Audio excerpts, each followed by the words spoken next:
అందరికీ నమస్కారం. ముందుగా ఈ వీడియోకి ఒక లైక్ కొట్టి ఛానల్ని సబ్స్క్రైబ్ చేసుకోండి. అదృష్ట స్త్రీ యొక్క 8 లక్షణాలు. శరీర భాగాలు. పెండి తర్వాత అదృష్టం ఒక్కసారిగా ఎందుకు మారుతుంది అని మీరు ఒక్కసారైనా ఆలోచించారా? ఇది యాదృచ్ఛికమా లేదంటే ఏదైనా కారణముందా అని ఎప్పుడైనా ఆలోచించారా? మన గ్రంథాలలో సాముద్రిక శాస్త్రంలో స్త్రీ గుణగణాలు మరియు లక్షణాల గురించి ప్రస్తావన ఉంది. అవేమిటో ఇప్పుడు ఈ వీడియో ద్వారా మనం తెలుసుకుందాం. ఇలాంటి లక్షణాలు ఉన్న స్త్రీని వివాహం చేసుకుంటే వీధిన పడినవారు కూడా కోటీశ్వరులవుతారు, సుఖాలను అనుభవిస్తారు, లేదంటే ధనం పోయి వీధిన పడతారు. స్త్రీని అర్థం చేసుకోవటం మాత్రమే కాదు, అసాధ్యం కూడా. తలరాత రాసిన బ్రహ్మదేవుడికి స్త్రీ పూర్తిగా అర్థం కాలేదు. మొదటిగా స్త్రీ యొక్క అదృష్ట లక్షణాల గురించి తెలుసుకుందాం. మొదటిగా కాలి బొటనవేలు. స్త్రీల యొక్క కాలి బొటనవేలు నేలను తాకినట్లయితే ఆ స్త్రీ చాలా పవిత్రమైనదిగా పరిగణించబడుతుంది. సాముద్రిక శాస్త్రం ప్రకారం అటువంటి స్త్రీ ఎక్కడికి వెళుతుందో అక్కడ ఎల్లప్పుడూ కూడా ఆనందం మరియు శ్రేయస్సు ఉంటుంది. ఆమె భర్తకే కాదు, మొత్తం కుటుంబానికి కూడా తను అదృష్టవంతురాలు. అలాంటి స్త్రీ ఇంట్లోని ప్రతి ఒక్కరినీ సంతోషంగా ఉంచగలుగుతారు. ఇలాంటి స్త్రీ ఏ ఇంట్లో అయితే అడుగుపడుతుందో ఆ ఇల్లు స్వర్గసుఖాలతో నిండిపోతుంది. ఇక రెండవదిగా తండ్రిలాంటి రూపం. ఒక అమ్మాయి యొక్క రూపం తన తండ్రిని పోలి ఉంటే తను చాలా అదృష్టవంతురాలు. అలాగే తన కుటుంబానికి ఎలాంటి అపకీర్తి తెచ్చిపెట్టదు. అలాగే ఒక అబ్బాయి తన తల్లి రూపాన్ని కలిగి ఉంటే అతడు కూడా అదృష్టవంతుడిగా పరిగణించబడతాడు. మూడవది విశాలమైన నుదురు. నుదురు 3000 వెడల్పు కలిగి అర్ధచంద్రాకారంలో ఉన్న అమ్మాయికి తెలివితేటలు బలంగా ఉంటాయి. ఇలాంటి స్త్రీలు ఎక్కడికి వెళ్లినా పరిస్థితులను తమ చేతిలోకి తెచ్చుకోగలరు. వీరికి జీవితంలో దుఃఖం కలగదు. ఇలాంటి అమ్మాయి ఇంటికి కోడలిగా వస్తే ఆ ఇంటి జాతకం కొద్ది రోజుల్లోనే మారిపోతుంది. వీరికి సహనం, ఓర్పు కూడా ఎక్కువగా ఉంటుంది. నాలుగవదిగా ముక్కుమీద సన్నని పుట్టుమచ్చ. అమ్మాయి ముక్కుమీద పుట్టుమచ్చ ఉంటే తను అదృష్టవంతురాలు, ధనవంతురాలు. తను ఉన్న ఇంట్లో తిండికి లోటు ఉండదు. ఇలాంటి స్త్రీలు వెళ్లిన ఇల్లు ఆర్థికంగా ఎప్పుడూ కూడా బలంగా ఉంటుంది. ఇక ఐదవదిగా మెరిసే మరియు తెల్లని దంతాలు.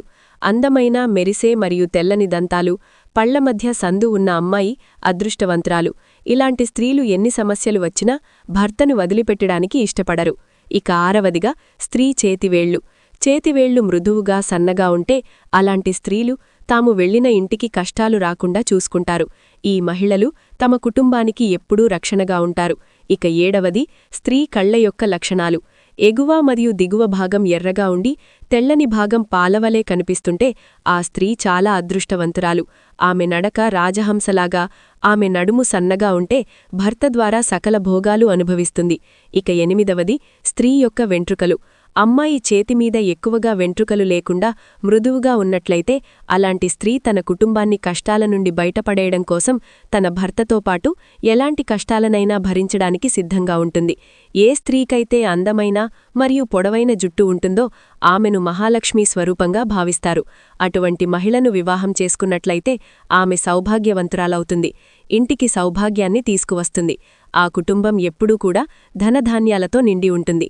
స్త్రీ యొక్క శరీర భాగాలు మరియు వారి అదృష్టం ఏ విధంగా ఉంటుందో ఇప్పుడు మనం తెలుసుకుందాం. అలాగే స్త్రీ ఒంటిమీద ఉన్న గుర్తులను బట్టి కూడా అదృష్టం ఎలా ఉంటుందో ఇప్పుడు మనం తెలుసుకోబోతున్నాం. ముందుగా హిందూ మతంలో ఆడపిల్ల పుడితే లక్ష్మీదేవి అని పిలుస్తారు. స్త్రీని పూజిస్తారు. స్త్రీలను గౌరవించే ఇంట్లో లక్ష్మీదేవి తప్పకుండా ఉంటుంది. సాముద్రిక శాస్త్రం ప్రకారం స్త్రీ యొక్క కొన్ని భాగాలు పెద్దవిగా ఉంటే మిగతా స్త్రీలకన్నా అదృష్టవంతురాలుగా పరిగణించబడుతుంది. అవేమిటో ఇప్పుడు మనం తెలుసుకుందాం. ఎడమ చెంపపై కుట్టుమచ్చ. స్త్రీ యొక్క ఎడమ చెంపపై పుట్టుమచ్చ ఉంటే తను అధికంగా తింటుంది. ఎప్పుడూ కూడా ఆహారం గురించి ఆలోచిస్తూ ఉంటారు. ఇంటిని ఆనందంగా ఉంచగలరు. వంట కూడా బాగా చేస్తారు. ఇక రెండవదిగా పెద్ద పెద్ద కండ్లు ఉన్నవారు. పెద్ద పెద్ద కండ్లు ఉన్న స్త్రీలని జింక కండ్లు అంటారు. వీరు తమ కళ్లతో ఇతరులను ఆకర్షిస్తారు. వీరికి మిగతా వారి నుండి వ్యతిరేకత తక్కువగా ఉంటుంది. వీరు అనుకున్న పనులు సాధించగలరు. పెద్ద పెద్ద కండ్లు ఉన్న స్త్రీల జీవితంలో ప్రేమ ఇంకా సంతోషం ఎప్పుడూ కూడా ఉంటాయి. ఇక మూడవది పొడవాటి ముక్కు. పొడవాటి ముక్కు ఉన్న స్త్రీలు సమస్యలను శాంతియుతంగా పరిష్కరించగల అద్భుతమైన సామర్థ్యాన్ని కలిగి ఉంటారు. ఇలాంటి స్త్రీలు ఖర్చు చేయడానికి ఇష్టపడతారు. కానీ వీరికి ఎప్పుడూ కూడా వృధా కాదు. పొడవాటి వేలు కలిగిన స్త్రీలు. ఏ స్త్రీకైతే చేతులు పొడవుగా ఉంటాయో వారు అత్యంత తెలివైనవారు. కాస్త గడుసుతనం ఉంటుంది. వీరు చదవడానికి, రాయడానికి ముందు ఉంటారు. ఇలాంటి స్త్రీలు ఖర్చు చేయడానికి ఇష్టపడరు. తన కుటుంబం వల్ల చాలా సంతోషంగా ఉంటారు. ఐదవదిగా మృదువైన గులాబీ రంగు గల పాదాలు. గులాబీ రంగు మృదువైన పాదాలు కలిగిన స్త్రీ అక్రమ సంబంధాలపై ఆసక్తి లోతుగా ఉంటుంది. ఇలాంటి స్త్రీలు వివాహమునకు ముందు మరొకరిని ప్రేమించి ఉంటారు. వీరు ప్రేమించిన వారిని లేదా తన భర్తను చాలా సంతోషంగా చూసుకుంటారు. ఇక ఆరవదిగా నాభి వద్ద పుట్టుమచ్చ. నాభి వద్ద పుట్టుమచ్చ ఉన్న స్త్రీలు ధనాన్ని కలిగి ఉంటారు. వీరి జీవితంలో దరిద్రమనే పదానికి చోటు ఉండదు. ఎటువంటి వారినైనా తమ దారిలోకి తెచ్చుకోగలరు. తను ఏ కార్యాన్నైనా సులువుగా సునాయాసంగా సంతోషంగా చేయగలుగుతుంది. ఇక ఏడవదిగా మెరిసే గోర్లు. స్త్రీ యొక్క చేతిగోర్లు అందంగా మెరుస్తూ ఉంటే తను చాలా ఆరోగ్యంగా ఉందని అర్థం. ఇలాంటి స్త్రీలు భర్త యొక్క కష్టాన్ని సుఖాన్ని పంచుకోగలరు. తన కుటుంబాన్ని తన పిల్లల్ని ధ్యాస పెట్టి బాగా చూసుకుంటుంది. మంచి చరిత్రను కలిగి ఉంటుంది. ఇక ఎనిమిదవదిగా పెదవులకు పైన రోమాలు ఉన్న స్త్రీ. ఇలా ఉన్న స్త్రీలకు సమాజం నుండి కొంత వ్యతిరేకతను కలిగి ఉంటారు. ఇలాంటి స్త్రీలకు కోపం ఎక్కువ. ఎవరైనా తమ మాట వినకపోతే చెప్పలేనంత కోపం వచ్చి ఆ కోపంలో దేన్నైనా నాశనం చేస్తారు. అలా సంపదలు నాశనం చేసుకుంటారు. సాముద్రిక శాస్త్రం ప్రకారం మహిళల యొక్క అరికాలలో చాలా రహస్యాలు వ్రాయబడ్డాయి. త్రికోణాల గుర్తులు ఉంటాయి. ఆమె చాలా శుభ్రత మరియు బుద్ధిమంతురాలైన స్త్రీ అవుతుంది. అటువంటి స్త్రీని వివాహం చేసుకున్న పురుషుడు ఎప్పుడూ కూడా తమ జీవితంలో నిరాశను చెందడు. అర్థం చేసుకునే భార్య లభించిందని చాలా సంతోషిస్తారు. ప్రతి పనిలోనూ కూడా భర్తకు సహకారంగా ఉంటుంది. ఏ స్త్రీకైతే త్రికోణాలు ఉంటాయో వారు భాగ్యశీలులు అవుతారు.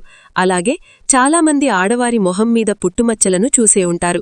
మొహం మీద కొన్ని ముఖ్యమైన ప్రదేశాలలో పుట్టుమచ్చలు ఉండటం చాలా శుభప్రదంగా చెప్పబడింది. పుట్టుమచ్చలు కేవలం భాగ్యవంతుల మొహం మీద మాత్రమే ఉంటాయి. ఏ మహిళలకైతే ముక్కు దగ్గర పుట్టుమచ్చ ఉంటుందో అటువంటి మహిళలు చాలా భాగ్యశీలులు. చూశారు కదా ఈ వీడియోని. ఈ వీడియో గనక మీకు నచ్చినట్లయితే లైక్ చేయండి, షేర్ చేయండి, సబ్స్క్రైబ్ చేసుకోండి. Thank you for watching.